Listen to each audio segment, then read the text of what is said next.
Good morning, all, and welcome back to the Kieran Clavin Racing Show. This video is for day one, the preview for the Cheltenham Festival. Going through all the races, letting you know my point of view on all the races and who I fancy at this time. Obviously, the few races I've already got anti-post bets in the book. I'll bring them up as we go along, and then once we get declarations on Sunday, I will do another video with finalised selections for each race for you guys. Firstly, thanks to all those that have watched the previous videos. Great to see lots of views for the latest anti-post video. I didn't believe when I looked at it this morning how many views there's been. That's brilliant. If you haven't already, like this video, and if you could subscribe to the channel as well, that would be great. Give me a lot of support and help me along the way. But let's dive straight into day one. Excuse me. And the Supreme Novice Hurdle is the race that starts the festival, the big roar at the start. And what a race it is, to be fair. We're going to have a big packed field, no short price favourite. It's going to be a really competitive, fast-flowing Supreme Novice Ashore. Current betting, Old Park Star at the top of the market at 2-1. You've Talk the Talk in there at 9-2, who potentially could go to the Turners still. There is obviously talk about that, but we'll just see. Obviously, come the decks on Sunday. Al Kairos is in there at 6-1.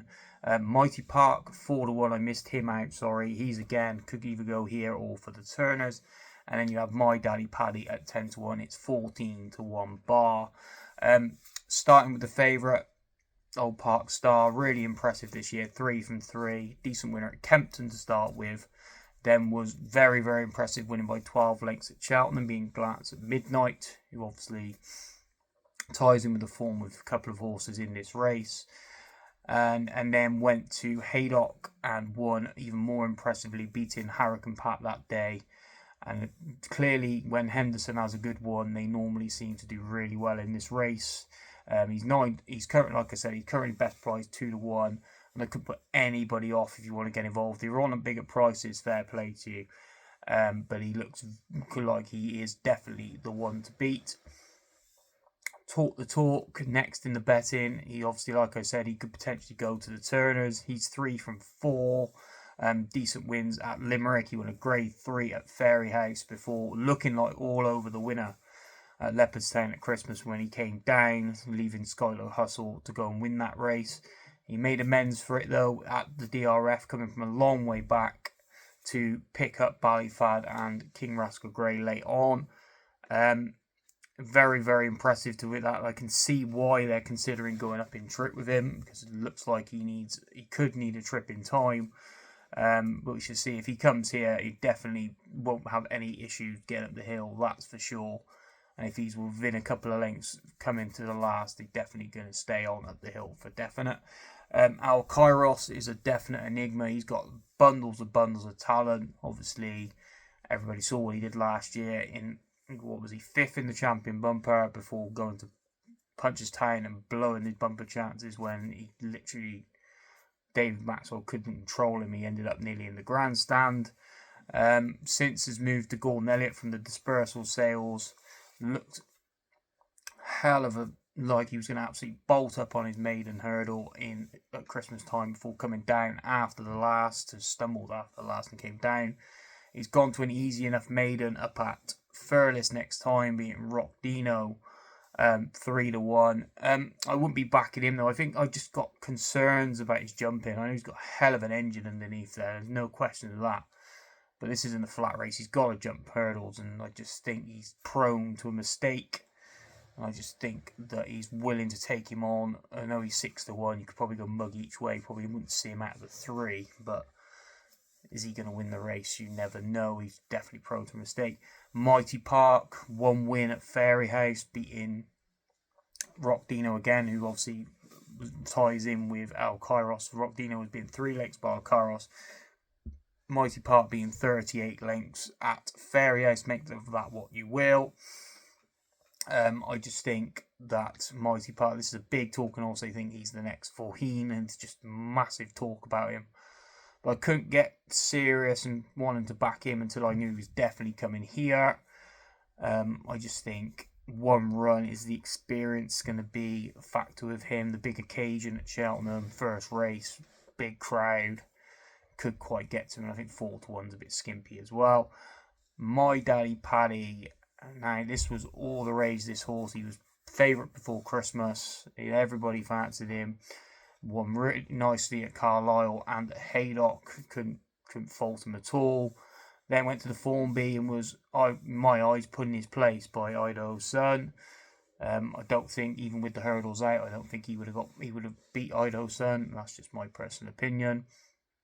And he's shorter in the market than Idaho's Son at 10-1. I can't really figure that out.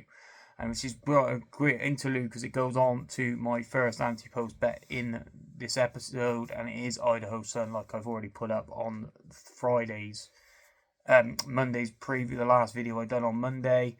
I just think Idaho's Son for Harry Fry, 14-1, has to be a bet here.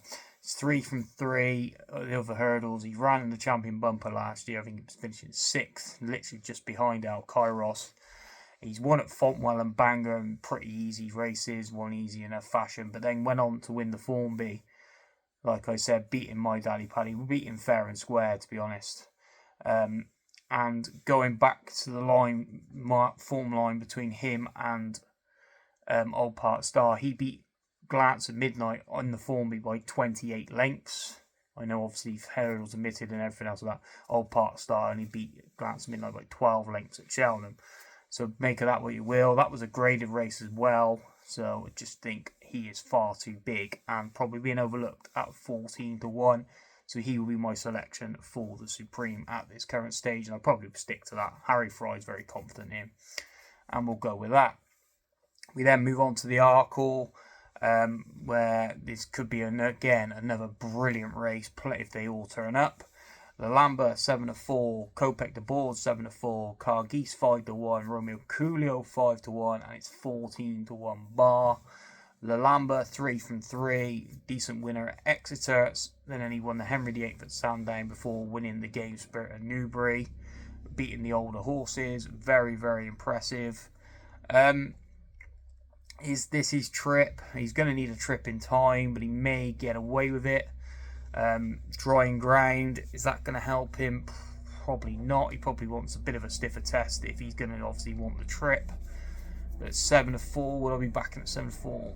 He's probably a bit short at 7-4.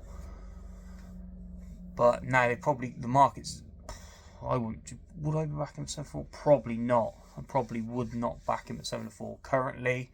Kopek de Board, I definitely would be backing at 7-4. I know he won the Supreme last year, but he's had one run over fences. Like, I know a couple have done it in the past. Well, Chief, Western Warhorse, to name the couple that won after just one chase start. But their chase starts were like in January and February. This is going back all the way in November.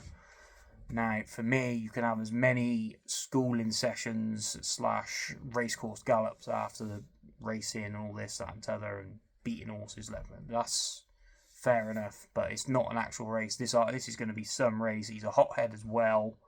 Kopek, he's prone. He could easily make a mistake. Easily on only his second start. I couldn't be backing him at 7-4. Then they got Cargeese and Romeo Coolio in there. Cargeese is 1 from 3. Second at Court to Carla Conti, won well at Leopardstown over Christmas, and then was second to Romeo Coolio at the Dublin Racing Festival in the Irish Arkle. That was a decent race, to be fair, but they didn't have to go a gallop in that ground, and could they potentially have scuppered each other's chance? I don't think Romeo Coolio's even going to come here, to be honest. I'd be very surprised. I know the owners want him to come, but I think Gordon might want to keep him in Ireland, especially with the way the Trainers' Championship is going. But yeah, in regards to Cargeese, she'll definitely make the run in. Probably her and Irish Panther will probably take him along with Kopek in behind. If she can stay there over this trip, she's got to have a chance. But them exploits from the DRF just put me off slightly. She at the top of the market, she probably be the one I would back purely because she's getting the weight, and you know that she's going to be up there in the van early on.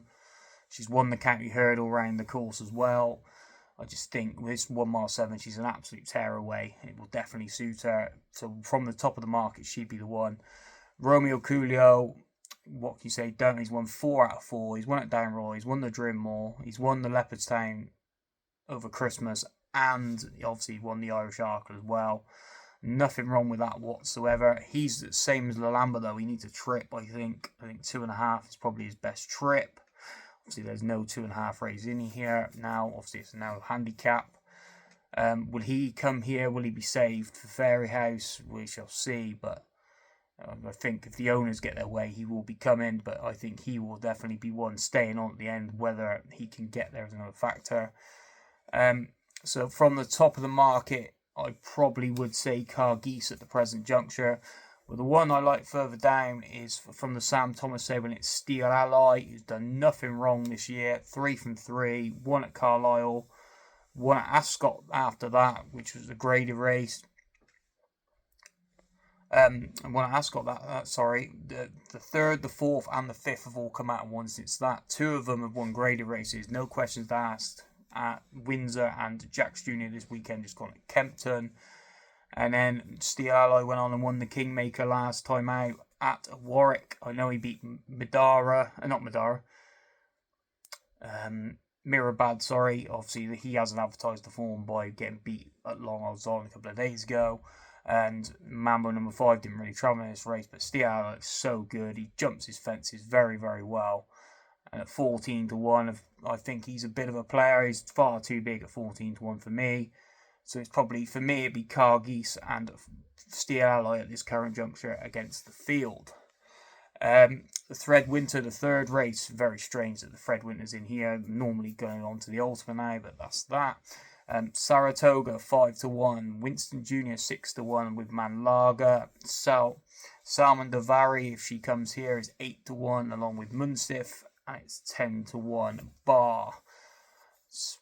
Well, this race is like riddled with non-triers and trying to get handicap marks, etc. But we will try and pick through it, and we'll try and see if we can find the winner from these, or a couple if fancy. Starting at the top of the market, Saratoga, 3rd, 2nd, running that race at Nice where he finished 2nd behind Highland Crystal. I think he's trying his best not to win, to be honest, which is very, very strange. But there we go. That's what they do. Trying to get the handicap mark. He's got a handicap mark of 130. Like, all these at the top of the market are fairly close together, to be honest. So maybe it's worked. Maybe it hasn't. Winston Jr. is next in. He's rated 131 for Faye Bramley. He was 2nd at the course behind Manila Study, and then won really impressively at Ascot. I'm not sure whether that it was what they wanted to do, but at least he won the race. The form of the could be okay from the on. I quite think Manila Study's got a chance in the in the Triumph itself. So yeah, so that could be decent form. Manlaga has been 2nd at Doncaster. It was a vile drift that day. He was on long odds on to run and gets out to 5 to 4 and gets beat. And then won at Haydock last time. Plenty of ability coming there for the Hendo stable. Salmon Davari we've only seen once when finishing 2nd to Narciso Haas. She's rated 138. Manlaga's rated 130, the same as Saratoga. 138, so she'd probably be off top weight if she was to come here. I think they may be going to the Triumph with her though, I would have thought.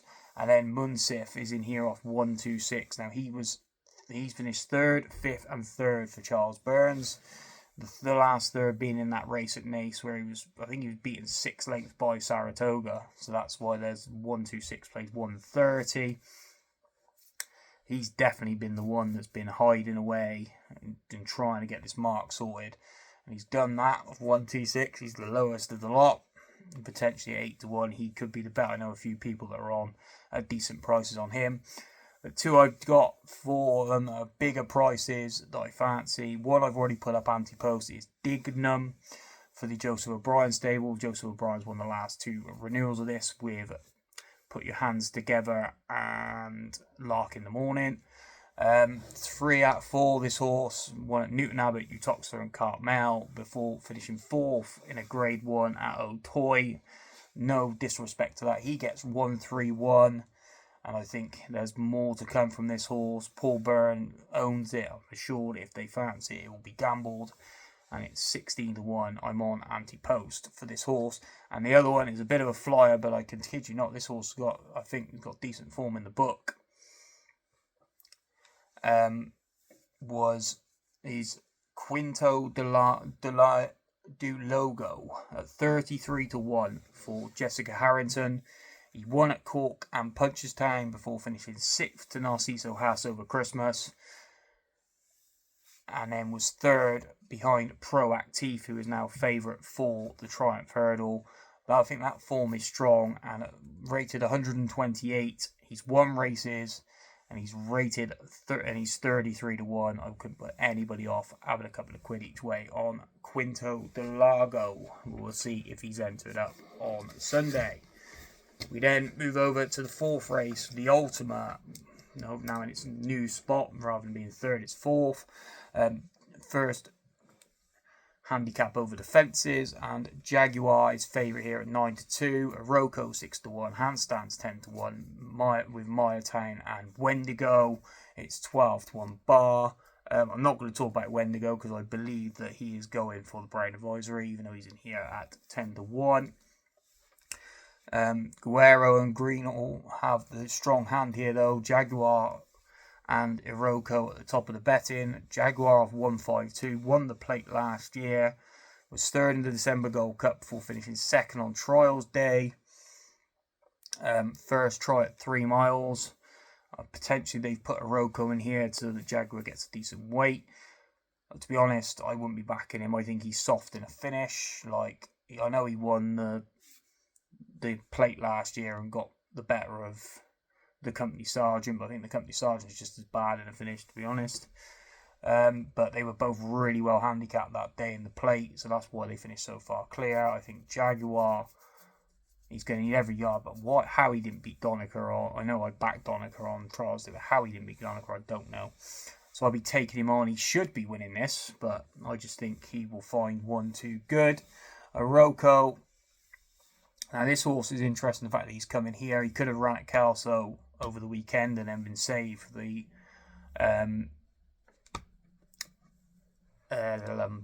Grand National, but no, they're going to come here off top weight, off 157.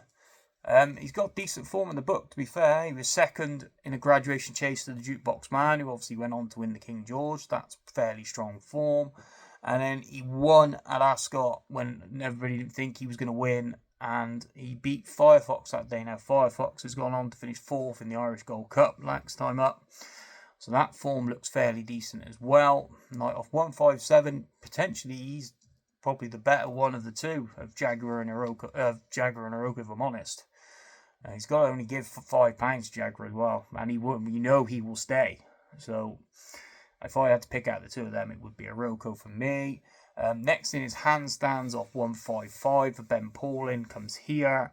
Ben Paulin's been saying all year this horse is a Gold Cup horse, so a Gold Cup horse and a handicap, make of that what you will.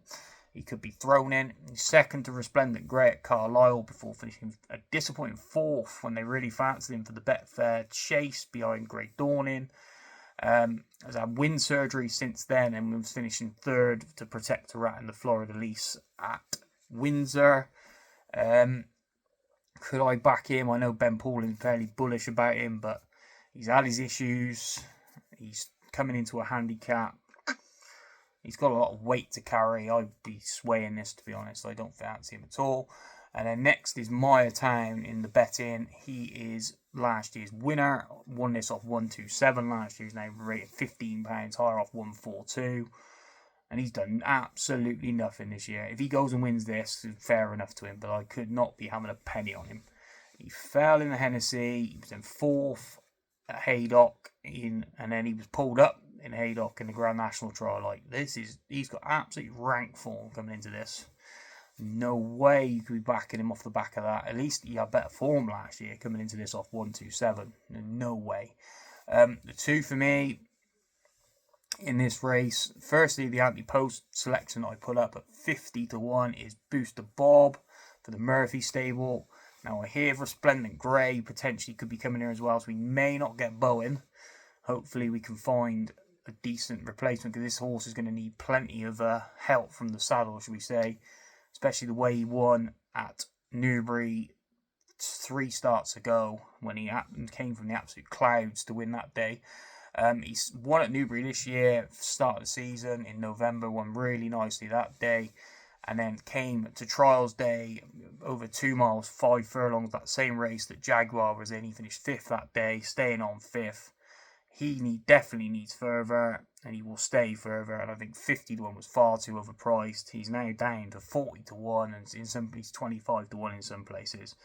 So hopefully he comes here. Hopefully they change their mind about Resplendent Grey and we get Bowen, and we could be on a decent one here, anti-post for sure. And then the other one that I fancy in here, he's only rated 140 as well, Booster Bob, so he's plenty lower way down in the handicap. And then, in fact, I think he needs a couple to come out to get in, so he's that right down the bottom. And then the other one I like is Leave of Absence for Anthony Honeyball off a rating of 146. Won over course and distance in October, was pulled up behind Wade Out in November when it absolutely chucked it down, was then second and just didn't stay, didn't like the ground, just hated the ground, absolutely hated it, that's why they pulled him up. Second at Ascot, being ahead by Deep Cave in a decent handicap, and then was third, well backed in the Denman Chase last time out behind L'Homme Presse and Haiti Colors. I think that's decent form, and he comes back into a handicap, and I think off 146, he's got a decent chance at 20 to 1. So those would be my two against the field, Leave of Absence and obviously Booster Bob, who I've already put up anti-post. Then we move on to the 5th race, the big race of the day, the Champion Hurdle, and what a mess this race is as well, to be honest. The New Lion 2 to 1, Lossiemouth If She Comes 11 to 4, Brighter Days Ahead 5 to 2, Golden Ace 6 to 1, and then it's 10 to 1. Bar the New Lion for the Skeltons won the Turners last year, and then this year has fell in the fighting 5th when I don't think he was going to win anyway. I think Golden Ace would have still picked him up, and then he won the International, which turned into a bit of a farce of a race, to be honest, once Sergino was out of the race. Very disappointing that he's not here. And what price would he be if he was in this race right now? He'd be long odds on. Same with State Man, we're missing him as well. He'd probably be odds on as well. But we are. But yeah, beating Nemean Lion and Brentford Hope in a sprint finish over the last. Couldn't have him for love or money. The New Lion, he could go and win by all means, but at 2 to 1, not for me. Lossiemouth, now, will she, won't she? She didn't last year. I've got the vibe, personally, I think she'll go to the mares. I've got the vibe that the way Rich is talking as well. The fact that he came out yesterday in a preview and said that her best trip is 2.5 miles. And if they do go for the champion, she's going to need headgear. I just think, yeah. I think she'll end up in the mares and then go back to Aintree like she did last year, personally. She was second she won the Morgiana and then was second, and then won at Christmas and then was second to Brighter Days Ahead over the DRF. I think that will be their excuse that they'll use to get her back in the mares, because she got beat last time out and something was wrong. I just can't buy it. She should be running in this, but she won't. She'll end up in the mares. Brighter Days Ahead, on the other hand, second on seasonal reappearance at Christmas, has been kept a lot fresher this year, and then reversed the placements and won really nicely up in the DRF. Now, she's obviously got issues with Cheltenham. She was third in the Mares Novice, and then obviously last year completely fell apart. I know she was injured, but the rate just didn't run a race in the Champion Hurdle for no reason last year. Will she struggle with the hill again? Maybe. Does she? I just don't think she likes it around here. She is fresher. Potentially they're going for this fresh. She's just 5 to 2.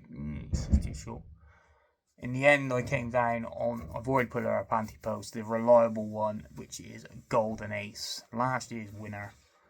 Like, I know the race fell apart last year and she picked up the pieces, but she's nothing but reliable. She knows she's going to jump her hurdle. She knows she's going to get round. She'll be there or thereabouts. It was very un-Golden Ace-like first time out of the season at Wetherby, where she was beaten out of sight by Katira. But then she could bounce back, won the fight in fifth, which I think she still would have won if the new line stood up. And then was second at Christmas behind Sergino in the Christmas hurdle, which is no mean feat there either. Missed her engagement at the King Well, which could be a bit of an inconvenience, but I still think she's 6-1 now. I go on 7-1. I just think she is the reliable one, and I'm willing to back her in this race. And what price will she be if Losty Mouth doesn't come? She'll probably be about 3-4-1 shot. Yeah, I'd be willing to take that. We then move on to the plate. 2 races to go. The plate, where Madara is joint favourite with Jaguar at 5-1. McClory 6-1. Donica 10-1. And Waterford Whispers at 10-1. With Slade Steel at 12-1. Madara rated 140 for the Skeltons. 5th at Wetherby, and then over 2 miles, just looked like a prep run back for a seasonal start, and then up to 2.5 miles, 2nd at Kempton, given a very Skelton-esque plot job ride where he didn't really want to win, he just wanted to get round. Was 4th in the Paddy Power last year, 2nd in the December Gold Cup. This looks like this has been a target for a while. The price is long gone though at 5-1, I think. I'll be willing to skip over him. If you're on a bigger prices, fair play to you. I hope you enjoy that. Definitely get your run for your money, that's for sure. Jaguar is likely to go to the Ultima. We've already discussed him. McClory, another plot job. Absolute plot job. 4 race maiden. He's ran over 2 miles 6 and then 3 races over 2 miles. Now he goes to 2 miles 4 for the first time for Emmett Mullins. This is an absolute plot job in hell off 133. Is in the Jack Riches as well. Could go there, but I think he's going to come here on bottom, real low weight. And if he does, then it'd probably be my idea of the winner, because I think they've absolutely plotted this all day long. The year before at the DRF, he beat, not the DRF just gone, sorry, the DRF before, he beat Storm Heart over 2.5 miles. No, 2 miles, sorry, in a handicap hurdle at the DRF. Obviously, I fancy Storm Heart for the Coral Cup a lot as well. I just think this is the trip from McClory, 2.5 miles, and they've just been, playing around with it all season. If he comes here, he'll be a player at 6-1, that's for sure. Donica for the Nigel Hawke team, obviously, like I said, beat Jaguar in Trials Day. Was a decent second at Chepstow the time before that. I think he's got decent form off 136, but he could be prone to one that is well handicapped, but he will definitely run his race. And then Waterford Whispers is another one, this time for Henry de Bromhead, who again has been plotted like nobody's business. He was 6th, had 6 runs, all yet to win a race. He was 3rd last time out to Back Me or Sack Me. Obviously, that horse is favourite for the National Hunt Chase. He's also in the Kim Muir and the Jack Riches as well, so it depends where he goes, but he's be another interesting one for me. If he were to come here, we'll see what happens with declarations, but the 2 McManus horses are definitely the 2 that I'm keeping on side for this race. And then finally, the National Hunt Chase. We come to where I said Back Me or Sack Me is 4-1 favourite. New to Tornado, Sean Flanagan was in the news yesterday for he's going to take the ride at 7-1. Weighed out for the Murphy team at 8-1. One Big Bang for James Owen at 12s, and then Iceberg Theory also at 12-1 for Paul Noland, 14-1 bar. Back Me or Sack Me was 2nd in October here with 3 mile 2 behind 3-car Bragg before winning at the DRF very, very impressively. Off a mark of 135, I think he could be very much of interest here for Emmett Mullins, and obviously Paul Byrne again. Like, I've got 2 Paul Byrne horses, they're both going to get gambled, aren't they? Let's be honest. New to Tornado 133 fell here on debut over fences when well fancied. Was then one easy enough at one at Bangor before being pulled up at Newbury, and then one again at Doncaster. So he's been very in and out. But Rebecca Curtis won this race last year with Hates Claws, so she knows the time of day and knows the type of horse to win this race. You got Wade Out, who won at Worcester, first time up being Wendigo. He's off 144. One here, like I said earlier on, when he wore attritional ground, won nice and easy that day, beating One Big Bang that day as well. And then was fourth at Windsor behind, what's the name of yours? One of Gary Moore's horse, can't remember off the top of my head now. What was it called?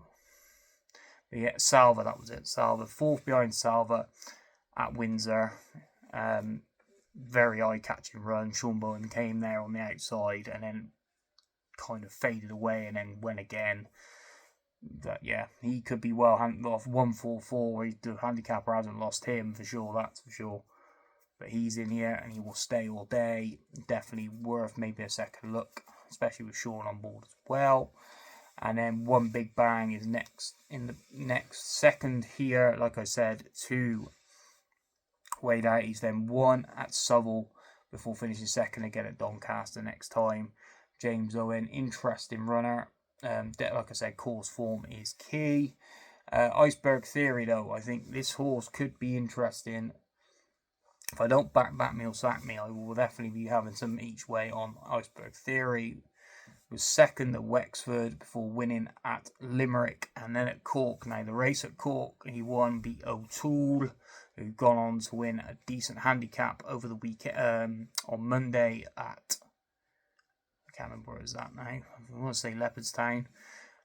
So that form looks strong and obviously well plotted by Paul Nolan, who has a very good record of plotting his horses around here.